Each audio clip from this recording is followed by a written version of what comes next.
பஞ்சபூத சகல பிரேத புனித ஆத்மாவுக்கும் உங்களுக்கும் உங்கள் கூட வர்ற ஆன்மாக்களுக்கும் கோடான கோடி பாத நமஸ்காரம். ஆத்மஞான ரகுநாத சேதுபதி மன்னரே போற்றி போற்றி. யோகஞான சித்த ராஜகுருசாமி.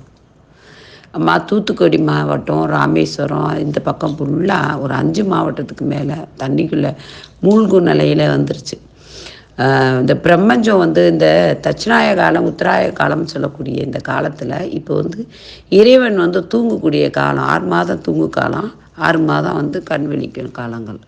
இப்போ தூங்கி முழிக்கக்கூடிய இந்த லாஸ்ட் மாத காலம் இறைவன் தூங்கி கொண்டு இருப்பார். இப்போ அவரை எழுப்பும் பட்சம்தான் இந்த மார்கழி முழுவதும் இந்த கன்னி பருவத்தில் இருக்கிறது. கன்னி குழந்தைகள்ங்கிறது தெய்வங்கள சப்த கன்னிகளுடைய சக்தி இந்த கன்னிமார்களுக்கு உண்டு. அதனால தான் இந்த கன்னி குழந்தைகள்லாம் துயில் எழுகிறதோ, அந்த காலையில் குளிச்சுட்டு போய் இறைவனுக்கு பாட்டு பாடுறதோ, விடிய கருக்கில் அந்த கோலங்கள் போடுறதோ, இந்த மாதிரி பிரபஞ்ச சக்தியோடைய தொடர்பு கொள்ளக்கூடிய சக்தி உண்டு. ஆனால் இப்போ எங்கே பார்த்தாலும் பிளாட்டு வீடு. அதனால் அந்த குழந்தைங்க கன்னி பிள்ளைங்க மொபைல் பார்த்துட்டு தூங்கிடுதுங்க.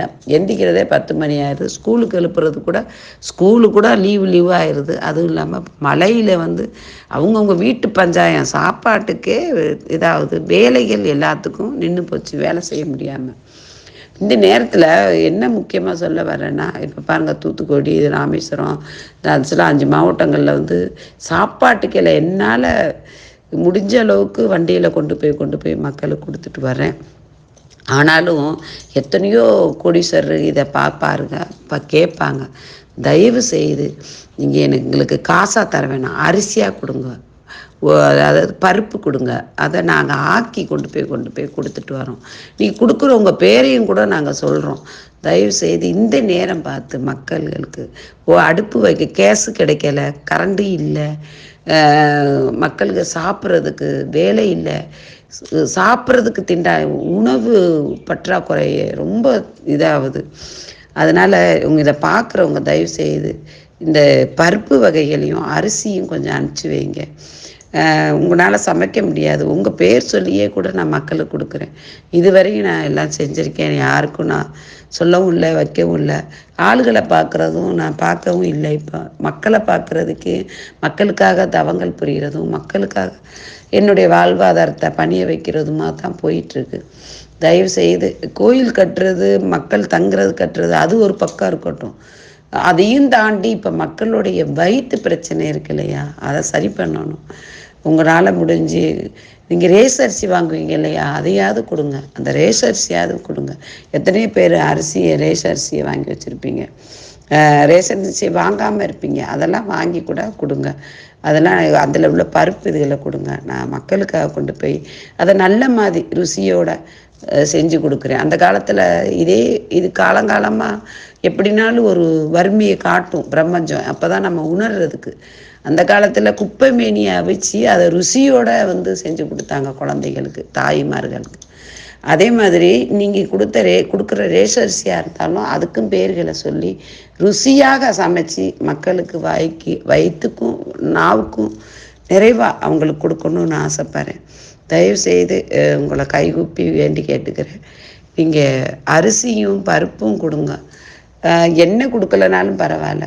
இதை இந்த சாம்பார் சாதம் மாதிரி காய்கறி எல்லாம் போட்டு வேக வச்சு அப்படியாவது நான் மக்களுக்கு நல்ல மாதிரி கொடுக்குறேன்.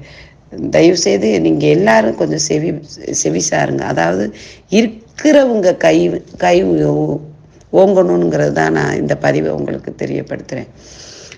கடவுளை கண் திறக்கக்கூடிய இந்த மார்கழி எண்டுக்குள்ளே எல்லா பிரச்சனையும் தீர்ந்துடும். ஆனால் அதுக்குள்ளே மக்களுடைய துன்ப நிலையை போக்கணும். என்னால் முடிஞ்சது செய்கிறேன், உங்களால் முடிஞ்சது நீங்களும் செய்யுங்க.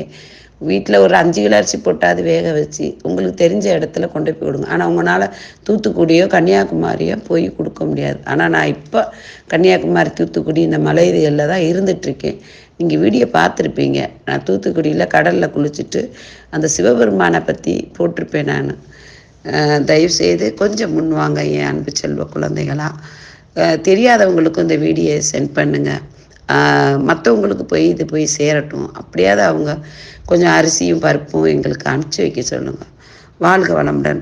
முடிஞ்சால் துணி போர்வை, பழைய துணியாக இருந்தாலும் சரி, பழைய போர்வையாக இருந்தால், ஏன்னா அவங்க துணி துவைச்சி காயப்பட முடியாது.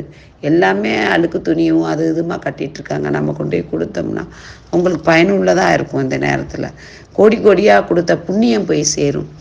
இறைவனே ஒவ்வொரு மனிதன் உருவத்தில் இறைவனே வந்து சேவை செய்த ஒரு அற்புதமாக இருக்கும். இந்த நேரம் முன் வாருங்க. எத்தனையோ தர்ம காரியங்கள்லாம் தாத்தா பாட்டி குட்டன்களுக்கெல்லாம் வந்து அன்னதானம் வழங்குவீங்க. அந்த அடிப்படையில் நீங்கள் மனசில் நினச்சி கூட நீங்கள் செய்யுங்க. உங்கள் முன்னோரில் ஒருத்தராக அங்கே நின்று உணவு அருந்துவாங்க. அவங்களுடைய நீங்கள் தெரியும் வண்டியில் போயிட்டுருக்கலே எங்கே பாரு எங்கள் தாத்தா மாதிரி இருக்காங்க பாட்டி மாதிரிக்குன்னு ஒருத்தருடைய நபரை பார்த்ததும் நம்ம வந்து அவங்கள நம்ம நினைவு கூறும் முகங்களை காட்டி கொடுக்கும். 7 ஜென்மங்கள் 7 தலைமுறைகள் 7 உருவங்கள் வரும்னு சொல்லுவாங்க. அதெல்லாம் உண்மை. அதனால் அந்த அடிப்படையிலேயாவது மனிதர்கள் கொஞ்சம் நம்ம தான் மனிதருக்கு மனிதர் முன் வரணும், மனிதருக்கு மனிதர் காப்பாற்றணும். அந்த பற்று நம்ம இந்தியாவில் ரொம்பவே இருக்குது. நம்ம நாட்டில் அந்த மனித உணர்வு நம்ம இந்தியர்களுக்கு இருக்குது. அந்த அடிப்படையிலேயாவது எல்லாரும் முன்வாருங்க. எப்போவுமே அரசாங்கத்தையே சார்ந்து இருக்க வேணாம். நாம் நம்மளே முன்னேற முடியும் அப்படிங்கிற முயற்சியோடு வாங்க. என் அன்பு செல்வ குழந்தைகளா, நான் ஒரு தாயாக கையேந்துறேன். வாழ்க வளமுடன். ஜெய் ஸ்ரீராம்.